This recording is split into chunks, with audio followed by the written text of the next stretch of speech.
The new child Gabriel was growing, and successfully passed the tests of maturity that the nurturers gave each month. He could sit alone now, could reach for and grasp small play objects, and he had 6 teeth. During the daytime hours, father reported, he was cheerful and seemed of normal intelligence, but he remained fretful at night, whimpering often, needing frequent attention. "After all this extra time I've put in with him," father said one evening after Gabriel had been bathed and was lying, for the moment, hugging his hippo placidly in the small crib that had replaced the basket. "I hope they're not going to decide to release him." "Maybe it would be for the best," mother suggested. "I know you don't mind getting up with him at night, but the lack of sleep is awfully hard for me." "If they release Gabriel, can we get another new child as a visitor?" asked Lily. She was kneeling beside the crib, making funny faces at the little one, who was smiling back at her. Jonas's mother rolled her eyes in dismay. "No," father said, smiling. He ruffled Lily's hair. "It's very rare, anyway, that a new child's status is as certain as Gabriel's. It probably won't happen again for a long time. Anyway," he sighed, "they won't make the decision for a while. Right now, we're all preparing for a release we'll probably have to make very soon. There's a birth mother who's expecting twin males next month."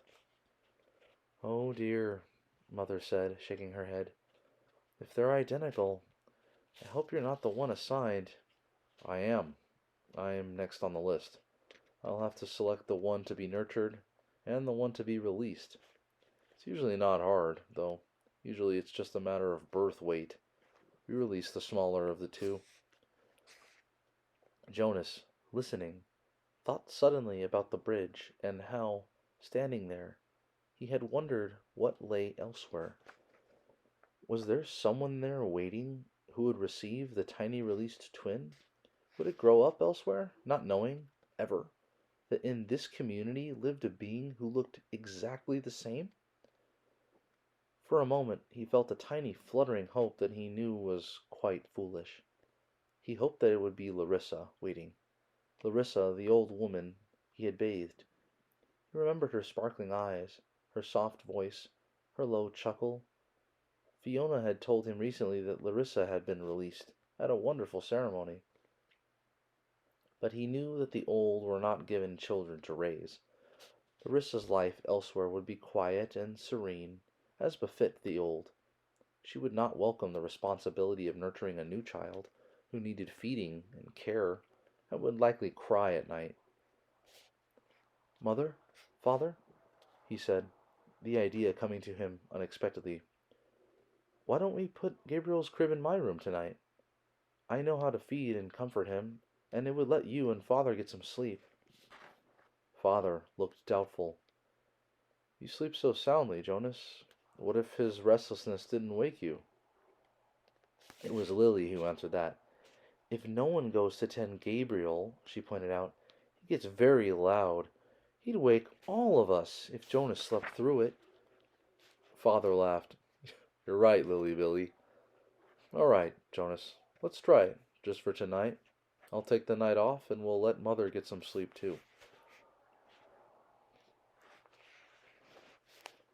Gabriel slept soundly for the earliest part of the night. Jonas, in his bed, lay awake for a while. From time to time he raised himself on one elbow, looking over at the crib. The new child was on his stomach, his arms relaxed beside his head, his eyes closed, and his breathing regular and undisturbed. Finally Jonas slept too. Then, as the middle hours of the night approached, the noise of Gabe's restlessness woke Jonas. The new child was turning under his cover, flailing his arms, and beginning to whimper. Jonas rose and went to him. Gently he patted Gabriel's back. Sometimes that was all it took to lull him back to sleep. But the new child still squirmed fretfully under his hand, still patting rhythmically. Jonas began to remember the wonderful sail that the giver had given him not long before. A bright breezy day on a clear turquoise lake, and above him the white sail of the boat billowing as he moved along in the brisk wind. He was not aware of giving the memory, but suddenly he realized that it was becoming dimmer, that it was sliding through his hand into the being of the new child. Gabriel became quiet. Startled, Jonas pulled back what was left of the memory with a burst of will. He removed his hand from the little back and stood quietly beside the crib. To himself, he called the memory of the sail forward again. It was still there, but the sky was less blue, the gentle motion of the boat slower, the water of the lake more murky and clouded. He kept it for a while, soothing his own nervousness at what had occurred, then let it go, and returned to his bed. Once more, toward dawn, the new child woke and cried out. Again Jonas went to him. This time he quite deliberately placed his hand firmly on Gabriel's back and released the rest of the calming day on the lake. Again Gabriel slept. But now Jonas lay awake, thinking. He no longer had any more than a wisp of the memory, and he felt a small lack where it had been. He could ask the giver for another sail, he knew, a sail perhaps on ocean next time, for Jonas had a memory of ocean now, and he knew what it was. He knew that there were sailboats there too, in memories yet to be acquired. He wondered, though, if he should confess to the giver that he had given a memory away.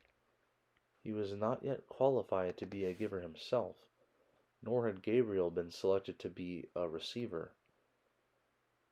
That he had this power frightened him.